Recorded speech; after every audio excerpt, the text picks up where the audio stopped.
Welcome back, everybody, to another episode of the Ultimate Texas Podcast.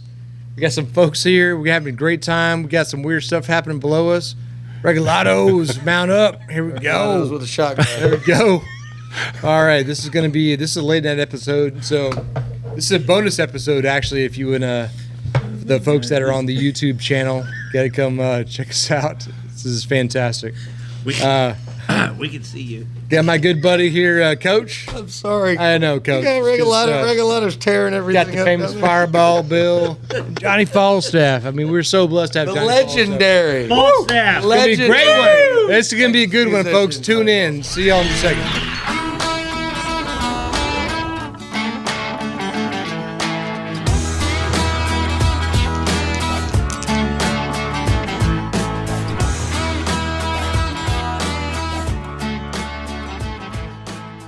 Welcome back. We're having a great time here at the Ride and Loafer headquarters here, the Republic Boot Company. This is the Ultimate Texas Podcast. We talk about Texas history. We talk about fantastic people and businesses. And we talk about just great things that are happening. There's been a lot of charity, great stuff that we've been talking about as well lately. But so, man, Johnny Falstaff. So great to see you, brother. A pleasure to be here, and it's always fantastic to walk into the shop, man. You ever see this guy jamming on stage, you'll know King the of vibe Rockabilly and whatever else. Yeah. He does. Yep. A lot of Elvis feel to this guy right here. Just ask my ex-wives, and you'll know exactly what I'm all about. We love Texas. We love Texas history, but we love you, man. So tell me, how did the persona come out? What was the genesis of the actual the music? Where did it start? Well, Where are you from? This is so very complex. Are we sure we have enough time for all that? No, we don't. No. Got about 30 minutes. 30 minutes, But 30 we got seconds? a lot of whiskey, so Yeah. keep it rolling. Yeah, that's perfect. Well, originally from Alice, Texas, way down south. And Got good deer down there. It's like yeah. a lot of the deer ranches are down. And I didn't realize this, but South Texas, Alice, Texas, was supposed to be the birthplace of Tejano music. I didn't realize that until recently. But I remember as a kid, it was all over television, and when you'd walk into the grocery store, that's what you would hear. You know, it was just a part of the culture. That was. Where is the Nueces River? Is it north of you or south of you? Do you know where that is? The Nueces. I know it's weird. It's a weird question, but It is. Yeah. I can tell you where Chocolate Bayou is. It runs through your backyard. It does indeed. I know.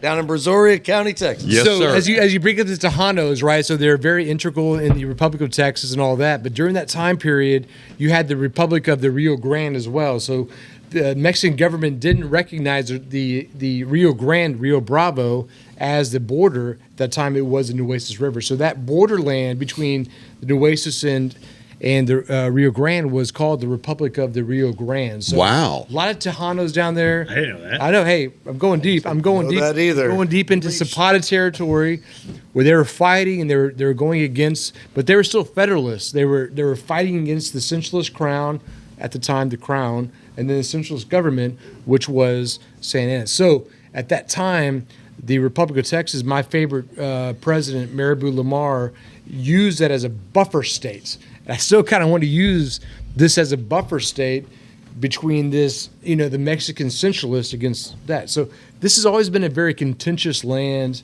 and now it's in all these different places. So hitting you with the curveball, but that is from a Texas. We always blend Texas history into this whole thing. So you brought up Alice, Texas, and that's kind of what I'm thinking about right now. Did you know a whore named Alice? Oh, wow. Who lived a whore named Dallas? Nobody heard that? No. Well, that's just me. Oh, Yes. all right. Just you, Bill. You started it. I'm sorry. So Johnny, so Johnny is a great friend of the boot shop. You've played a couple shows in here with us. He opened it for the Open to the boot shop. Yeah, He did. Where did the musical inclination come from, Johnny? Well, I would have to give all that credit to my dad, Awesome. who was a musician, an aspiring singer. He had things going on, and he met my mom and I was an oops kind of thing for them at a very young age. Mom was 15, Dad was 17. That's awesome. So he, when he turned 18, he had to go join the Army and to learn a skill to support his family. So he gave up music, his music career, his dream. But he was a music guy. Yeah. He was a musician. Okay. Yeah, Awesome. he was. And he gave all of that up to raise me and my sister. Wow. So So you're carrying on the tradition of your dad. I mean, that's super. Yeah. So he ever Very picked that special. back up, or how did that? Did he play Well- with you? How did it Yeah, I come mean, to did he fruition? play? we always had a guitar around the house. As a matter of fact, I've still got the guitar that I learned to play on, which was a Christmas gift to Dad in like 1970.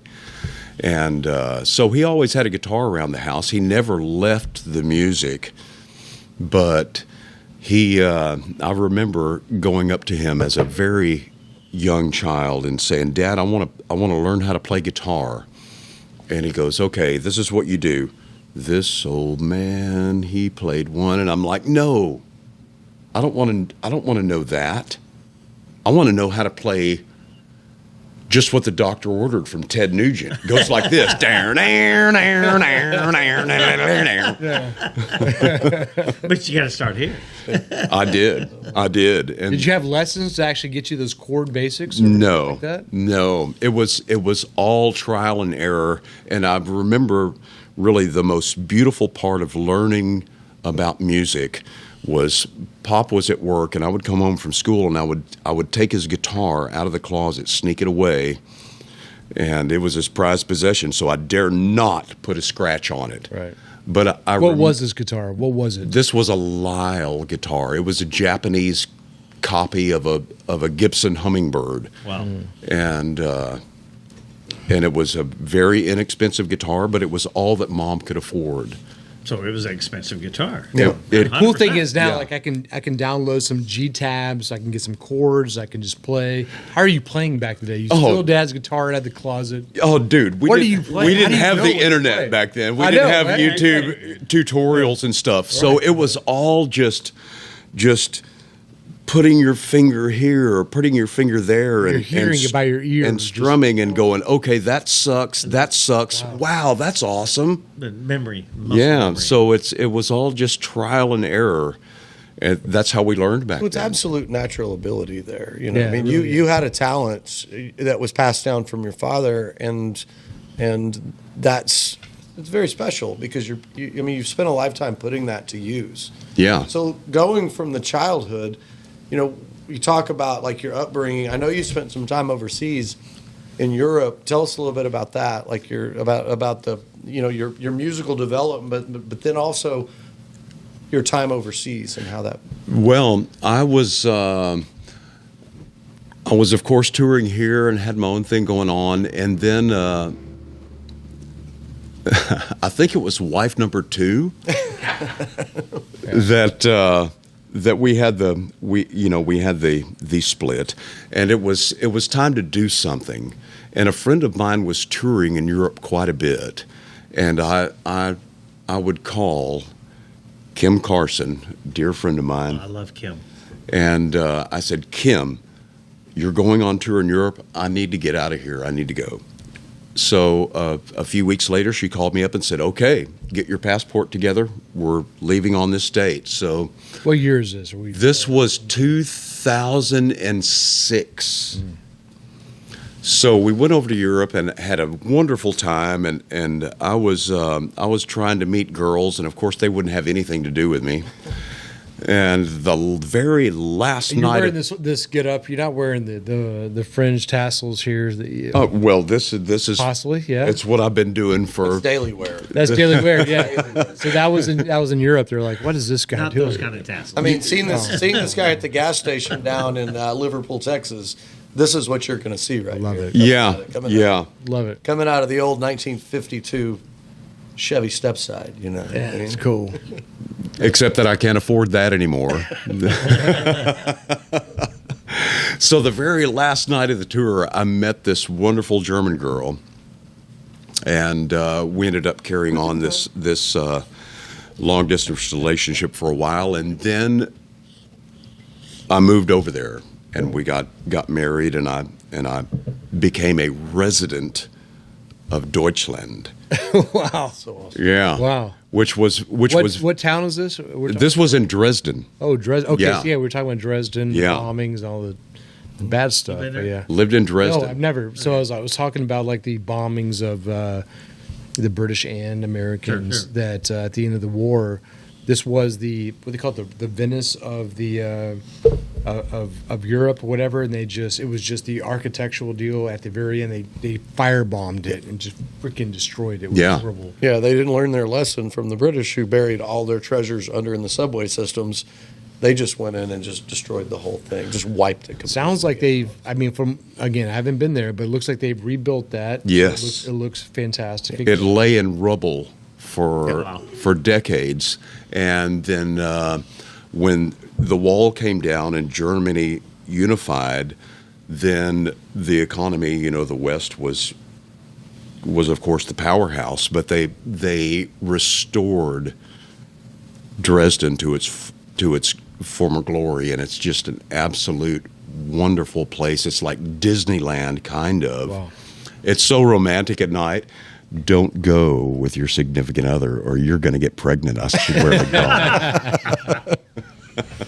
So You're not talking when's the to me. last I time? don't want to get pregnant. So I know you've done the Oktoberfest, festivities. But when's the last time you've been to Germany?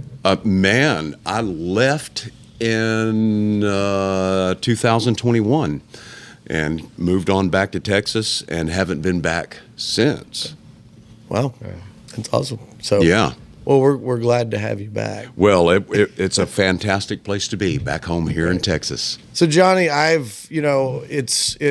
we've been listening to your music. We've been following you for so long, and I mean, you genuinely have a cult following around with your rockabilly. I guess. How would you describe your music style?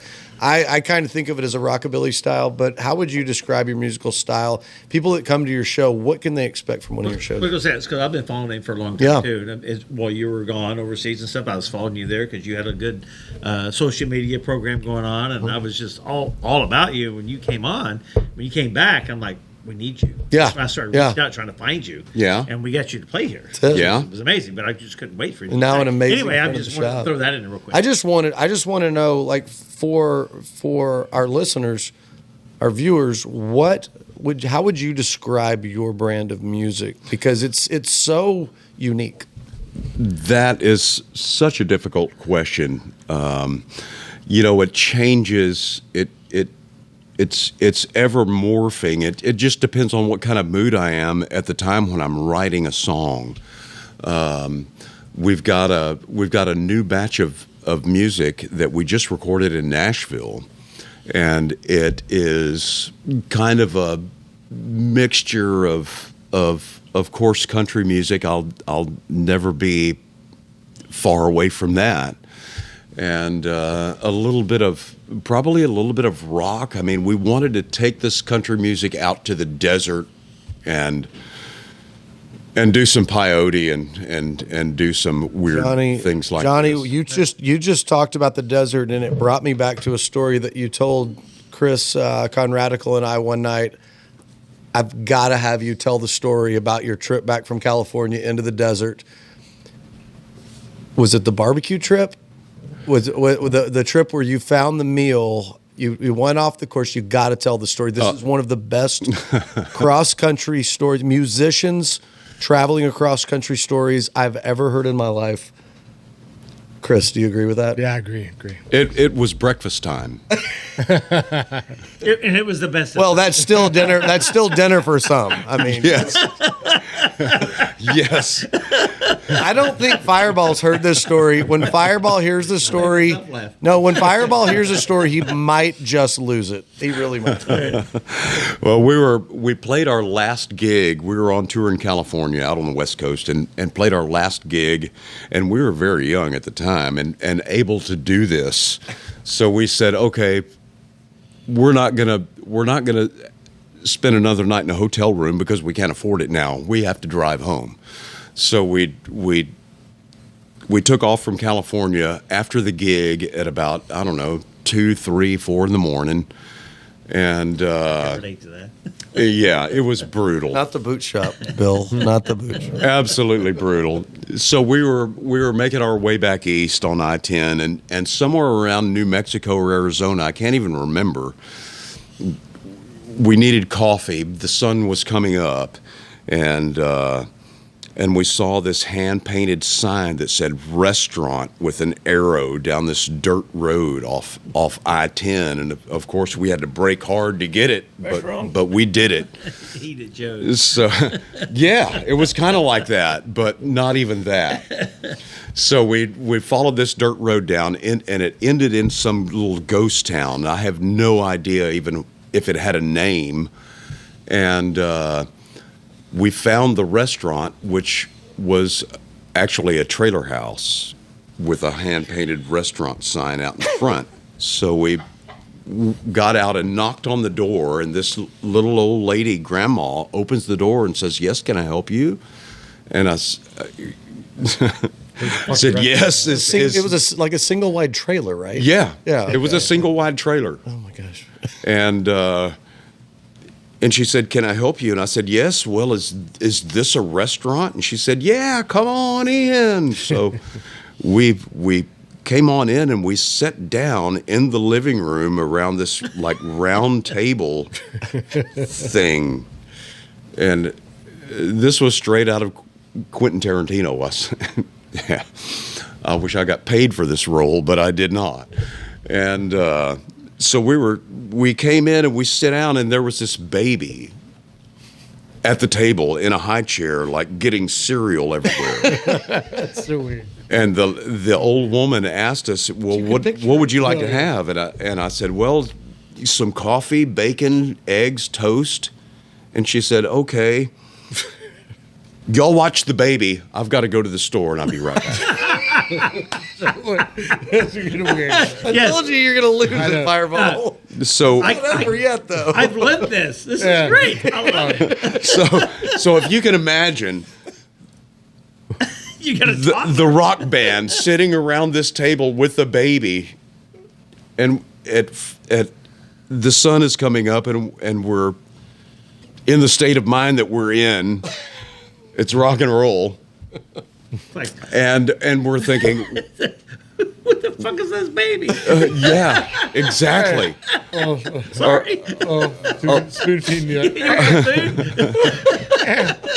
Or is this a They setup? got cereal just spilling out down in his bobblehead. Like, what are you doing? About to get murdered. Yeah. Do I need to call up Judge Wise right now? I think this is a setup. Yeah.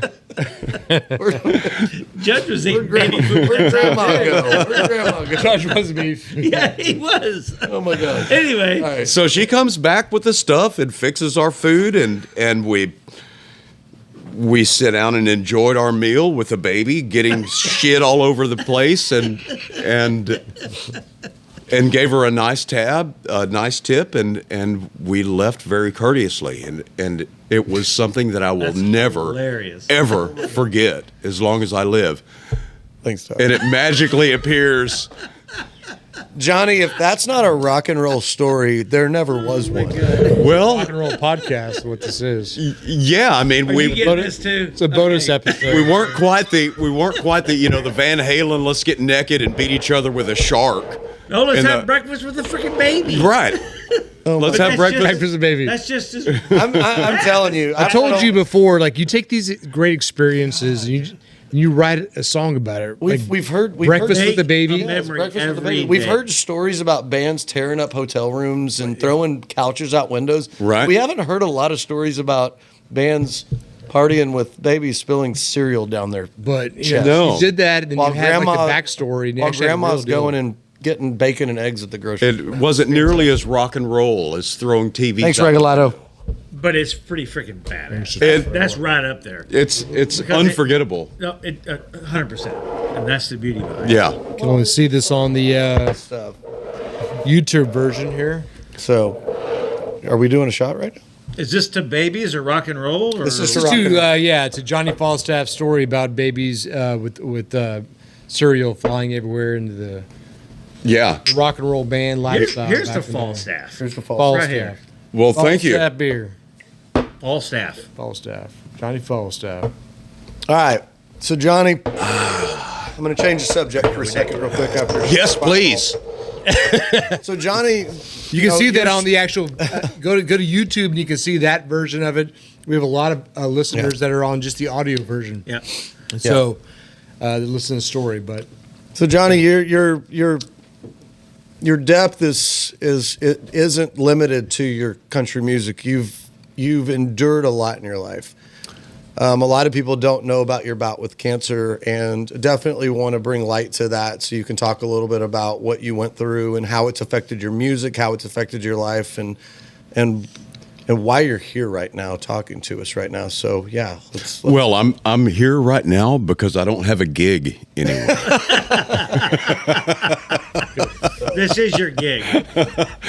There's no other place I'd rather be. If I didn't have a gig, I'd rather be right here smelling the leather, drinking a Lone Star beer, enjoying some whiskey with my friends. Well, I think we can all agree that we're blessed. appreciate We're blessed to have you here for other reasons other than that. But your story's so compelling. I mean, It was a big surprise. Of course, cancer always is.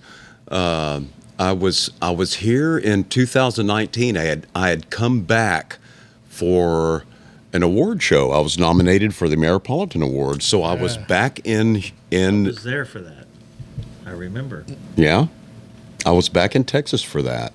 And I had a swollen lymph node, and I thought, wow, well, it's a dental problem because I've had this problem before. Impacted tooth makes things flame up and all of that.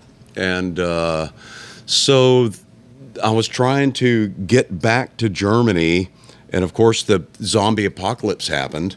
And flights were delayed. I was delayed my flight for about 2 months and finally made it back to Germany and went to the dentist. And the dentist said, no, man, that's not your problem. You need to go to a head, nose, and throat specialist, which I did. And they informed me that I had cancer, which was... What the hell? yeah, it was a surprise. I mean, who expects that? No. Nobody. So, I was thinking, Jesus, this sucks. I don't want to have to go through a bunch of crap. So, I'm just not going to deal with it. I had a great life, and now it's run its course. But my wife in Germany expressed extreme concern. Of course, that's natural. So I decided, okay, I'm not going to be a selfish prick, and I'm going to go through this and do it. So I did, and they gave me a lot of options for treatment, and I chose immunotherapy, which was developed by a gentleman from Alice, Texas. full circle. Yeah. So I Isn't went it through. funny how that works? God's pretty funny, isn't Yeah, he? he really is. He's got he's got hilarious. jokes. He's got hilarious. Alice. So I went through immunotherapy with radiation and chemo and all this stuff, and it was probably the most brutal, challenging thing I ever went through. And You don't quit though. Never quit. well, I had a lot of people praying for me, a lot of people sending me good vibes, and my family in Germany also helped me get through it. So I'll forever be thankful for them. They were awesome, and I'll never forget it. Love y'all. Wow. Yeah. Johnny, thank you for sharing your story. It's not easy. That's a power. It's not easy. It's not easy. It's not Thanks, easy. Chris. It's and it's very powerful. Like to hear when you get to the point where you've hit the bottom. You've just like, you know what? I'm giving it all to God at this point. And then you get an angel that tells you, no, you've got people that care about you.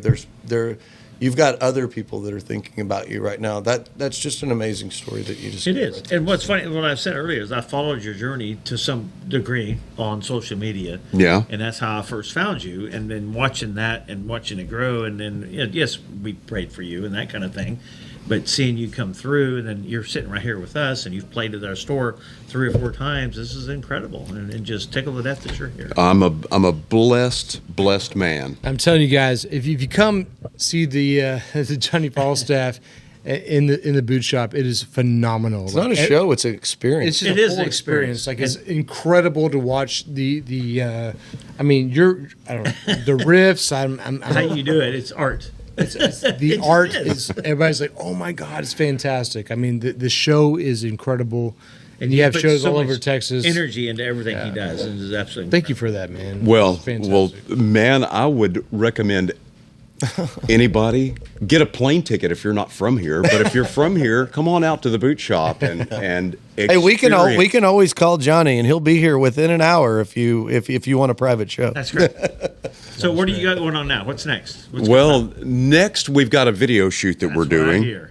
Yeah, that's going to be going on next week. It's going to be awesome. It's a video for the very first single that we're putting out off the project that we recorded in Nashville, and was produced by John Evans. Had a whole string of awesome characters play on this. Kenny Vaughn, Dave Rowe. We recorded it in, you guessed it, the 7 Deadly Sin studio. Where else are we going to do this? It's got to be that. Do we have a boot this week? So we recorded it there. We're releasing the very first single that's going to be out on Texas Rodeo, also.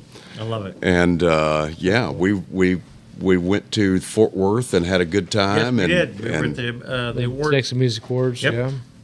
yeah, so greasing the wheels there and getting all into that. So we're all going to go and support him. So where's it at again? Where's the video shoot? So we want to get some bodies there. We want to go there and for sure. make it fun. And This is going to be at the Big Top, which is right next door to the Continental Club on Main Street on Wednesday night, 8 o'clock. Be there, be weird, be original, be awesome. yep. I know you can do it. We're going to have some serious fun. And Public Boot Company will be there. That's it. Yep. So Johnny, so there might be some people that don't see this till later on, till the beginning of the year. So talk about what the beginning of the year looks like for you, and where people can catch you after the beginning of the year. Maybe if you know what the plans are as we go into 2024. well, I'll tell you what, I've got something very exciting to say about heard it here the first. new year. You heard it first right here. What? Well, we are nominated for Honky Tonk King of the Year Yeah. in the Ameripolitan Awards. Woo! Yes. That is awesome. And we'll be there. That is So And we've got some boots that are going to come from Republic Boot that are going to knock your socks off. when is that going to take Making place? them right now. We're making them right now. February? That is going to go down in February in Austin, 2024. Texas. Yes. Yep. We'll So, be there. so we're all going to be there, Yes, we are. and we're all going to be in our finery, and we're all going to practice our acceptance speech. I need to use finery. That's a great word, finery. Finery. I've never used that word, When finery. you do it twice, it's a refiner. Yeah. Oh, that was quick, Coach. I know, but haberdasher is also a good word. A haberdasher. Haberdashery, yeah, yeah. Rehash this. But when you put on your Western finery, Yeah. that's when you got it going on. Yeah, right. I love it. Dude, the get up, the Western finery, the lettuce flowing. I mean, you've got it on. You're just a pretty man. Well, that's what Mama says. Johnny Falstaff. So we have to. We're gonna talk about the boot of the week. So we have some River Monster here. So this is the gray Arapaima on the bottom. We have a black calf top. Just a really kind of gnarly boot. I mean, if some people want to have like a refined boot, but this is just a gnarly, just whatever. It's a badass Gnarly. boot. So it's different. it's a dress boot. It's Yes. an everyday boot. It's an iconic boot. And if you see this, and people don't, you'll see it here and there, but people look at that every time, no matter how many times they see it, they'll look at it and they go, I know what that is. And then they want to talk about it and they want, how's it wear? How's it look? That kind of thing. So it's a showstopper. It's very unique. Yes. I mean, a black on black or a gray on black look is iconic, and this is a lot of people have.